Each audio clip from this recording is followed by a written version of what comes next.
So hanggat hindi ka nagbabayad ng utang, hindi ka makakaahon.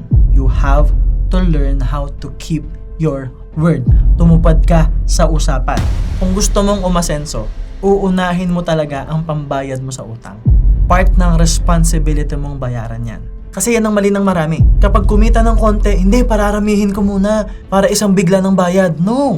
Kung meron kang utang, at kumikita ka na ng konti ngayon, nakaka-recover ka na. Hindi mo naman kailangan ubusin lahat ng pera mo. Pero ang akin, kung kumikita ka na pa konti-konti, magbayad ka pa konti-konti. And again, learn how to communicate.